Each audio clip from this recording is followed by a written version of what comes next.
kind of give an update and showcase some of our employees with the Albuquerque Police Department that have assisted us in moving in the direction of bringing justice to a lot of the families out there who have lost loved ones to violence within our community. I think that it's important that we recognize and that we support some of our, what we refer to now at APD as our professional staff. And these are some of those employees that are non-sworn that have become a big part of our department and in our quest and our fight to improve services to the community. Want to make sure that their work is recognized and what their contributions are to the success of the department is also recognized. So today we're here to introduce you to our digital intelligence team. I'm going to let each of the members introduce themselves to the media and just say a little bit about themselves. So. Yes, hi, I'm Kara Mosley, and I've been working on the digital intelligence team since it started back in July of last year, and previously did similar type work at the district attorney's office. I'm Colette Bridgewater, same thing. I moved over here in July of last year, but was previously at the DA's office as well, doing the same thing. And I'm Kate Rosoff. I worked with them at the DA's office and here at APD as well. You know, and it's funny how we exchange employees at times. At one point in time, I hired Kate when I was a lieutenant with our property crimes division way back when. And she went over to the DA's office. And, you know, last year when I, went out and practiced free agency and we stole Deputy Commander Hartsock from the DA's office, we shortly recognized that it had to go beyond that and that they had a team there that we needed dearly in our quest for information. And in order to build strong cases, every day in today's day and age, we have an increased need for information to help create strong cases and to get our investigations over that line so that we could have a warrant issued and somebody arrested. And one of those big things is, you know, social media, phone evidence. A lot of that digital evidence is so important for us to be able to move cases forward. So as we worked to reorg and change leadership within our investigative unit that includes homicide, and we hear the news about, you know, the increase in our clearance rates, the increase in the number of individuals that we're arresting for homicide.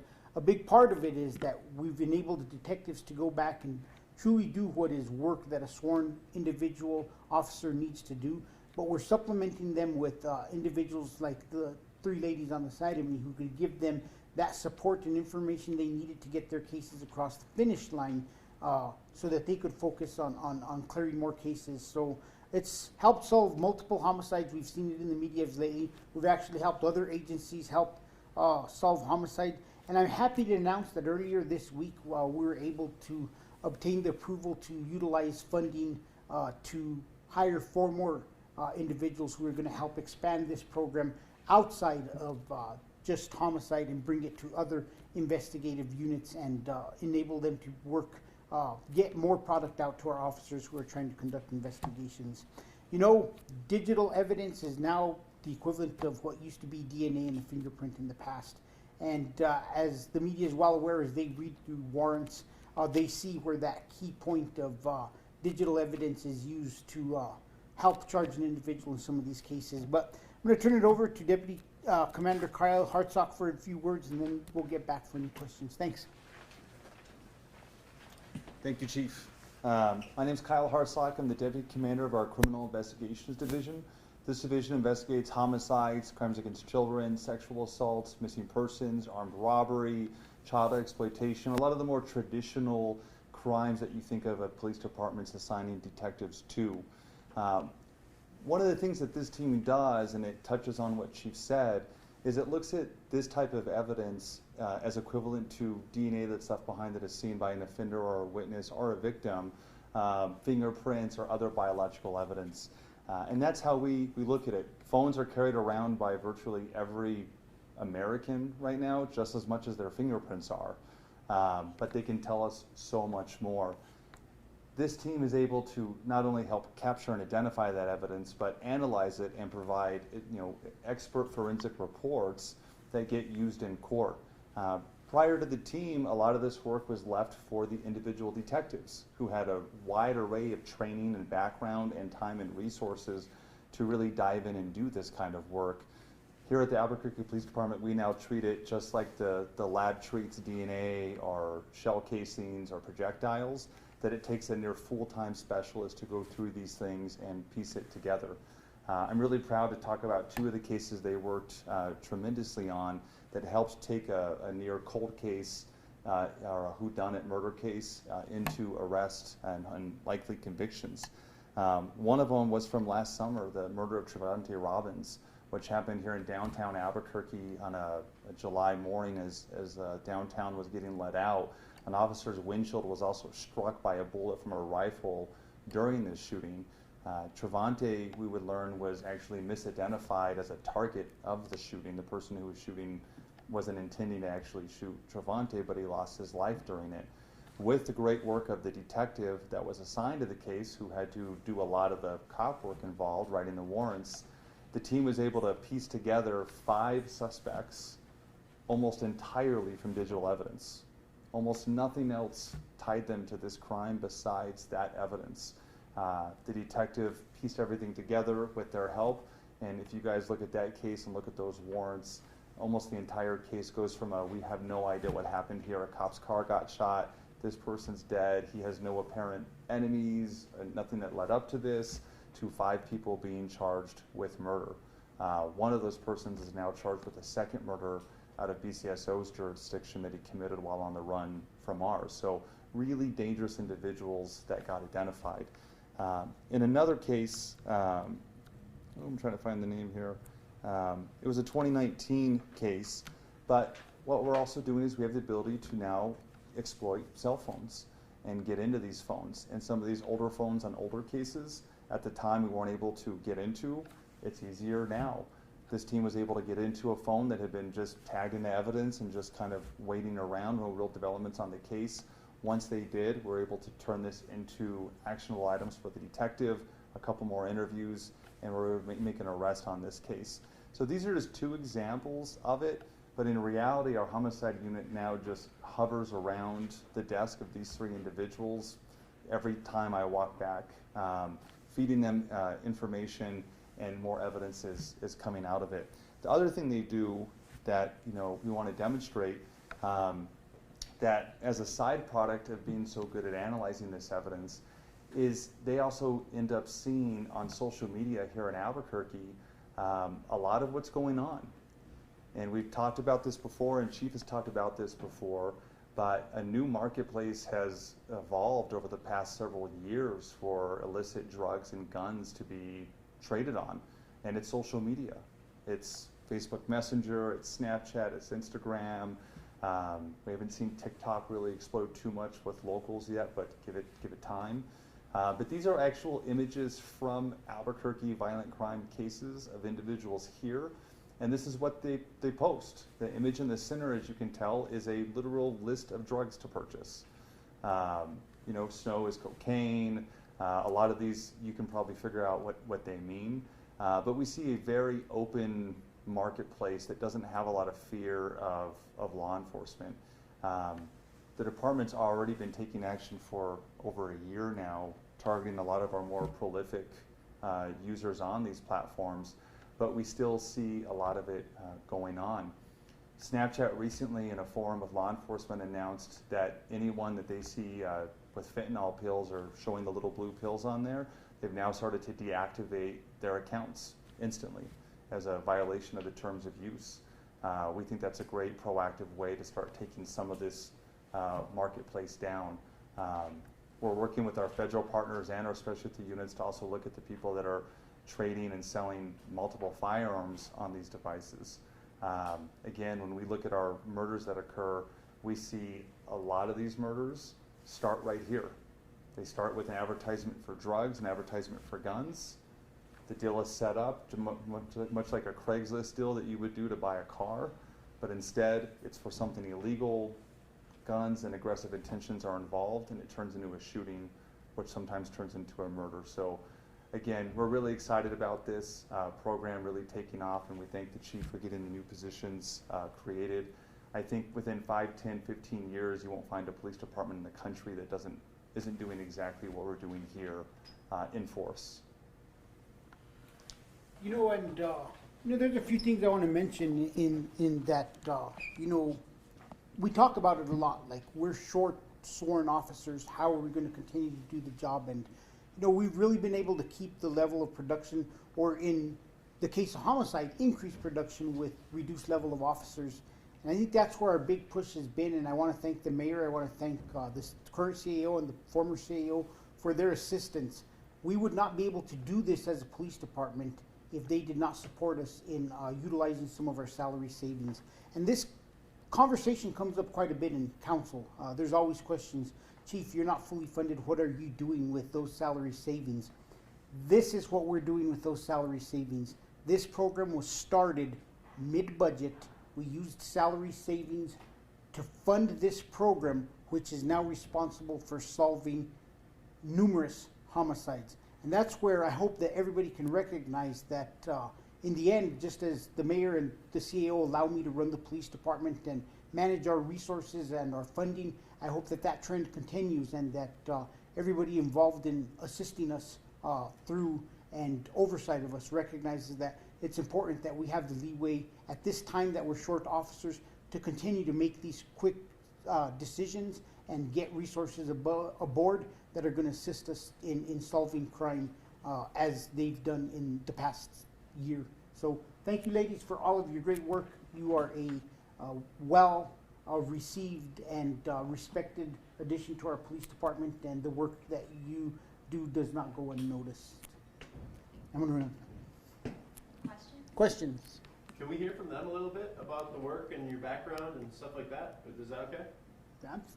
Ladies, you guys come to me. You guys good?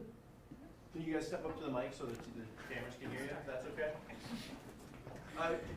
Just say and spell your name so we make sure we have that right. Okay, it's Colette, Colette, Bridgewater, just like it sounds, Bridgewater.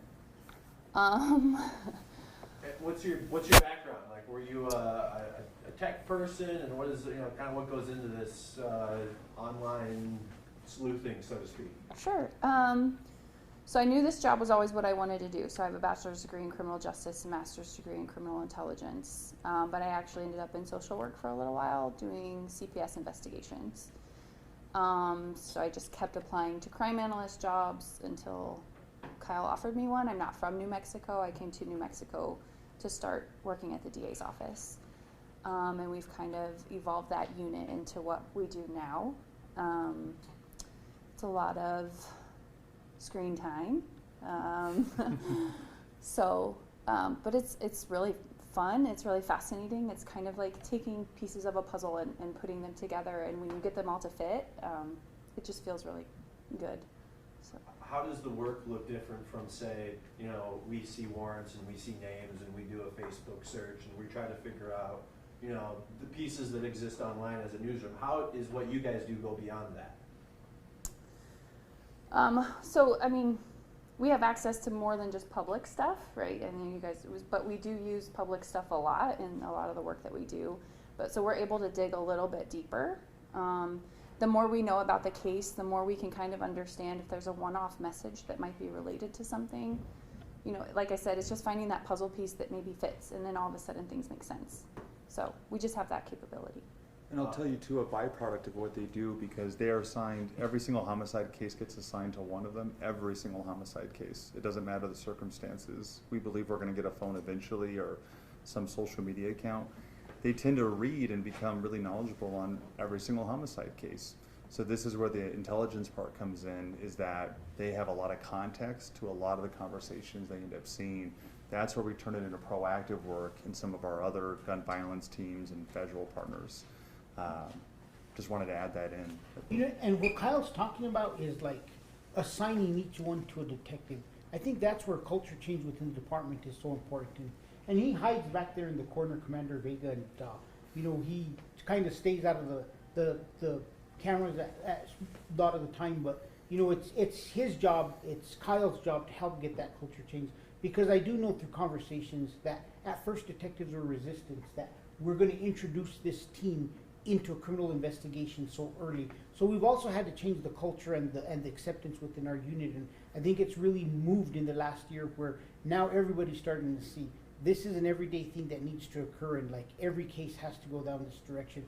And that's why we're working on giving them an additional 4 personnel to help grow this unit. And our goal eventually is like, this unit is the center hub of our detectives to come get information. And they're the ones that we'll go to get this type of information. And so the whole team right now is 3 and it's gonna expand to 7? Yes, sir. Yes. Okay. And I'm curious, what do you, I'm not sure if you guys have kids or family members or whatever, and we see all this, we see violence, especially with young people, and I'm sure you guys kind of have the lid open on what's going on with young people and how they're communicating. What would you tell parents or people that maybe are disconnected from that world a little bit about what's going on out there and what they should be aware of, or maybe limiting for young people right now? So I actually have a teenager who's almost 16. So some of this stuff is actually really terrifying. But I'm just very open and honest with her about what she may encounter, what she might come across, and what it means, and what she should do, and just what she should look out for. So I don't know if any of you guys have kids, but A lot of these apps are designed with privacy in mind for the users, right? Snapchat can make it very easy to disappear a message or a photo or a video. A lot of the talks with parents that we've given for years, though, is trying to create trusting relationships with your kids, because at the end of the day, there really is no tool to absolutely monitor everything they do, but you need to build that trust that if they see something scary or violent, that they can come to you with it, so that you can help them navigate what to do next. But again, Snapchat now flagging any profile that is basically dealing drugs and instantly just deleting it is actually really positive start. I mean, you could go find an account right now and say, flag this account illegal drug use, and what Snapchat tells us is they'll look at it, and if they agree with you, that account's just, it's gone. They'll wipe it off right away. So that's another message we try to let parents know too. That was something else, I know you mentioned a lot of screen time, but you also go to homicide scenes, and I remember being out at even on cold cases, we created the Caitlin Arquette scene, so they do a lot of that, bringing modern technologies into that part of it too. Yeah, I did go out on the, I did go out on the, the scene recreation for the Caitlin Arquette case. Fortunately for, some of those cases that are that cold from a digital standpoint, we don't have the footprint that we have now for all the current cases. But that actually brings up a good point in terms of even how time-sensitive information is. I mean, even a case a year ago, we just don't have the data on it that we have of a case that was 2 days ago versus like a month ago. So time sensitivity is definitely important. And unfortunately for even cold cases 5 years ago, if none of this data, for instance, cell phone records was never collected, like there's no getting that kind of data once it's lost. And even in the Caitlin Arquette case, one thing we did is we went out and just did Google searches and newspaper archive searches for every reference of the victims' names, because we were dealing with a suspect who was admitting 30 years later that he did something, and we wanted to know what information was available that anybody could admit to, because we knew once charges were filed, that Google search is going to change. So we actually went out and captured a lot of that stuff just to understand what could someone who was obsessed with these murders actually find on their own. So we were still able to find a way to assist on it even in that sense. Could you spell your name for us, please? Sure, Kara, K-A-R-A, Mosley, M-O-S-L-E-Y. Is this, you think, the start of the future of finding bad guys and holding them accountable as we get increasingly into a digital age? I think it's without a doubt the wave of the future. In 1995, when I joined the Albuquerque Police Department, I was part of the hiring frenzy of APD's next goal of getting to a certain amount of officers. 27 years later, guess what? We're still in that hiring frenzy. And we're never, it's like, we got to stop just planning that when we get to this number, we're going to be able to start making differences. I think as a police department, we need to evolve, and that's one of the things that we've really tried to do over the past year is evolve and take advantage of professional individuals who could come to our organization. And we've actually made some internal changes for that reason. At this point, and every time a cadet quits the academy, they do not see the door and they're out looking for a new job. They come have a meeting with our HR director, and if there are current openings within the police department where they may be able to be a great fit as a professional staff, they are hired. Some of our investigators in force investigations, we talk about those civilians. The most recent hires for that group have come from people who quit the academy, but we still saw value in them. So I think we have to continue to value and evolve to the point where it's not always relying on an officer with a badge and a gun, and recognizing that this profession has room for anybody with any background with an expertise to come in and help us solve crime. So we will continue this trend to find innovative ways to make up for not having sworn officers, and our goal has to be is how are we going to get this done, not what is preventing us from getting it done. To kind of double off what you're saying, the goal is once we're fully staffed is that, especially on homicide callouts or major scene callouts, that someone from this team will respond on the initial callout. Right now, they sometimes do that, but not always. But we want to make it it's queued up for the investigation right from the start. Kate, you got to come up here and say your name at some point. I'm Kate Rosoff, Katerosoff. I grew up in Albuquerque. I was always interested in crime as a kid. I actually went and got my PhD in criminology, and then decided I wanted to do something outside of academia. She's Dr. Kate Rosoff. She hates when I say this, by the way, but please call her Dr. Kate Rosoff. So I came back to Albuquerque, and I joined the Albuquerque Police Department in 2013 as a crime analyst, before going over in 2019 to work on Kyle's team at the DA's office. And she's featured in a video we'll be putting out on social later today as well. And she just found that out. I just found that out. No, we just want to thank everybody. Any more questions? Yes. So in social media, like people don't use their real names, they use filters. How do you ensure that it's right, that like you're not misidentifying someone? We look for corroborative information, whether that's a name somewhere on the account in older posts, relationships with family members, dates of birth. There are a lot of ways that we can kind of corroborate that we're looking at the right person, and we make sure we go to great lengths to ensure that we're looking at the right person. Happy birthday messages. Yeah. And like corroborating with like real world evidence Yes. as well? Yes, Can absolutely. you talk about that, like how maybe this is like a start to something that could be built off of it? I mean, we've seen cases in the past, I'm thinking of the like Jamie Chavez Silver case where it was built entirely on social media, and that case completely fell apart because it just doesn't fit together. Well, so we're working to strengthen that, right? So, identification of persons based off social media is something we're absolutely sensitive to. And that's part of why, especially on our homicide cases and some of our most sensitive cases, this team is the one that's vetting identities for people. And we don't just do it like, yeah, I'm pretty sure it's him. They're doing it with matching up police reports, driver's licenses, physical surveillance done by a different detective, the content of the accounts. So we take it very serious, and that's why, they're not just top-level analysts kind of pointing you in a direction. They're actually writing reports that they have to back up with testimony in court, and that's the standard that we've built them on. So they're always looking at, could I actually testify into court? I know this is Kyle Hartsock, and here's how I can say it's Kyle Hartsock. So there's lots of ways that we do it, though. It's not just one good one, but we take that very serious, and that is the most common defense in court. Great evidence, prove it was this person who did it.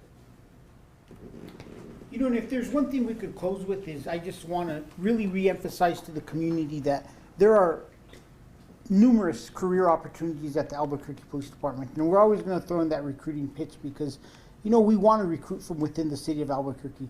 The city of Albuquerque has great talent. We have a lot of individuals here who are looking for a challenging career, and it's no longer that you have to come to APD and make a huge difference and you have to have a badge and a gun. You could come highly educated as these ladies are here, and you could use that education to help solve some of the most heinous crimes in the city. So I hope that anybody out there who has a desire to help solve crime or work with the police department realizes that we're a new police department, we're looking at things in a new way, and there's always the opportunity to come and make a huge difference within your community. Thanks.